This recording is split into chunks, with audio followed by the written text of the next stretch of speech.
Oh, wait. Oh, Yes. Oh, there he goes. Oh, nailed it. perfecto. Well, this is going to help him. It's going to help him quite a bit. There is 2 Zerglings in production, but not much else for viOLet right now other than the 1 Queen, as long with a few drones on the way. So he's just powering up a little bit in terms of that drone count. And for now, just positioning his overlords in the correct positions and spots the Nexus. So he knows exactly what his opponent is up to right now, other than the fact that he doesn't know the gas timings in his opponent's main, which he might try and take heed of and notice of in just a little bit. This is continuing to look like what you and I have joked about many times, which is that you can cast PvZ blindfolded to the 15-minute mark. It's a little bit less true in the last 2-3 months, but before that, I was true because everyone did the same thing. And in fact, would you be willing to bet me $1,000? Okay, no, seriously, I'll bet you $1 American, which is like 0.3 euros or something terrible. Yeah. You see 2 geysers for Zerg at 6 minutes. Oh god, no! I can't take that bet. It's not worth it, even just for $1. Okay, I'll take the bet. It's $1. It's fine. It's gone. Right. Okay. All right. Let's see how this pans out for me. Double gas for MC. MC known for really loving air plays, all-ins, standard, pretty much any build in the book. MC has used it. He's one of the most unpredictable players. It's not that he does anything unusual from just a one-game perspective. Mm-hmm. Every time he does an all-in, it's the standard best version of that all-in. Or every time he plays normal, it's a standard straight-up thing. But he just does so much different stuff. Yeah, and I love what you can do as Protoss on the 3 base timings. It was all about the 2 base timings for a long time, but there are some great 3 base timings incorporating like double robo production into 4 Colossus very quickly, just before the hives morphed in, etc. Scary, scary stuff. And the 2 gas geysers. Ugh. Give me all the euros, baby. All 0 point. Oh god, I love winning partial euros. It feels so good. 6-minute double gas. I suppose that it is important to note that the reason that a lot of these timings exist is that it's a good balance of starting the gas production, and then when you can get a read on your opponent, you can either elect to build a roach warren and make roaches with the gas, or go straight for the lair. Ooh, the Stalker actually got an Overlord there as well, actually. So a little bit of an uncommon misstep that we see from viOLet, as the Stalker was able to pick up a kill. Oh, that being said, though, of course, viOLet did want to try and reach his opponent's base to see what was going on, and we already have the first Immortal being chrono boosted out here for MC. So he's going to be going for something like, the Immortal push potentially, as you would normally see an Observer out first if he was going to go for a 3rd base. If he goes for an Immortal push, that'll be a sad day for Protosses around the world. SKMC, one of the heroes of Protoss, known for his varied builds, doing the build that everyone does. And here's the very early Evolution Chamber from viOLet. Will he be getting the +1 attack upgrade? Yes, he will. Totally scripted game up to this point. 2 more gas geysers. The only thing I think to note that's really cool that viOLet's doing is he's building his geysers at the 2 scoutable locations, because it's hard to be able to get into the main to know, is my opponent teching or is he going gasless and building a lot of units. What do you know? It's an Immortal Sentry all-in. What do you know, man? Yeah, it is. But interestingly enough, he's never took the 4th gas geyser, so isn't he going to be a little bit low on sentries as he moves down? And normally you see like 10 to 12 or something like that, but I don't know if he's going to have enough gas for that kind of play, so it's going to be more of a heavy Stalker.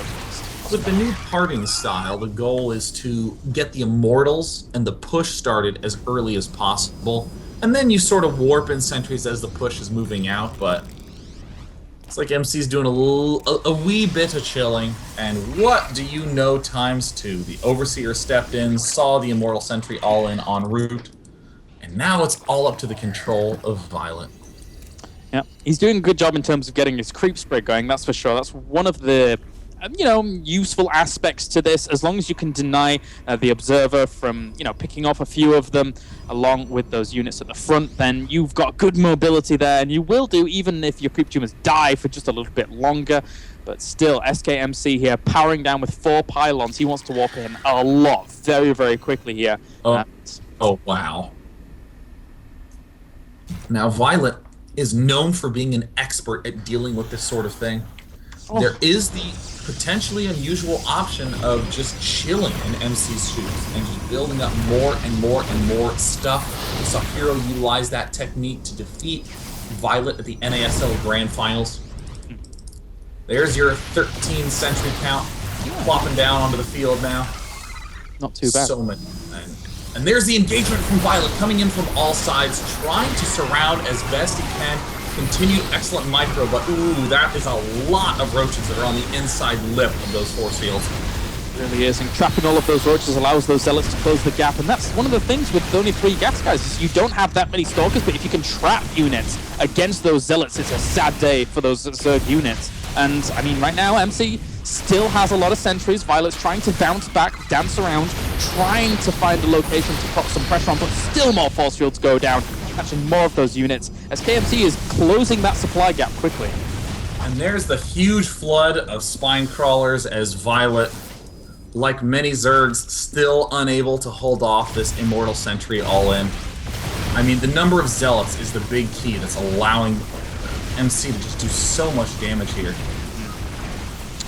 And there was a cute move MC did as well whilst actually going for this. He brought the probe along in the warp prism. It was a sweet little defense of that poor probe, as he needs it over there, you know, for pylons and stuff, especially if the warp prism ends up dying off. And, you know, look at that still. He's so close now to even up that gap of supply.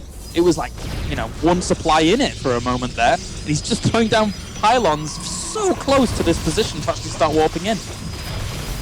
Yeah, this is gonna be a pretty tough defense for viOLet, especially given the fact that in MC's shoes you can just pull back. Ooh. Is viOLet going to go for the counter? Just put pressure on at his front and draw this entire force back? Or is he... Oh no, okay, he's turning around for a second. I would still like a counter, personally. Huh. Now we see the Colossus coming up for MC. Really smart play. He's going to just add on a couple probes and then expand soon enough. Everything's looking pretty reasonable from MC as a follow-up, but the real question is, how do you recover from this situation as the Zerg player? Yeah, it's tough. You need to re-expand. I guess if you keep dancing around in the middle of the map, trying to, you know, deter your opponent from attacking, and he's doing so by well-positioned spine crawlers as well as his army, but also, I don't know, maybe even going for a 4th somewhere, maybe not exactly in the middle of the map because of how present your opponent is there, but one of the things that's happened here is something that we spoke about previously, which was, you know, it's hard to know when to pull back when you're in a position where you're being aggressive. And MC's done that beautifully. He knows it takes great discipline to do this kind of thing from MC, I think. Oh yeah, I mean, most importantly though, MC's still a little bit slow on the expansion. I mean, taking that 3rd base is pivotal. We see this giant flood of roaches that is just getting completely pooped on by all these immortals and sentries. I mean, the zealots, in a sense, are just mobile force fields when you have enough of them. Yep. More force fields going down, trying to trap some of these roaches, but a lot of them actually breach the position, getting a lot of good surface area on these sentries. Wow! Oh my god, is viOLet going to pull this off with this attack? I mean, he sacked his 3rd base, lost so many workers. Those 2 immortals are still going to town, but the sentry count has greatly diminished. While during all of this, a warp prism ended up sacrificing itself over a few queens, dropped a few of the zealots, but didn't really get much done in the main of viOLet. And, you know, viOLet, he's trying to rally his forces forward still, but unless he can somehow kill off a good chunk of this army and, you know, deny the 3rd, he's still in Frowntown. This is hard for him. Yeah. Sir viOLet trying to do something with this small, meager collection of units. Force fields plop down. There's still some sentry energy left, but the real big problem is those 2 colossi just raining down havoc from above.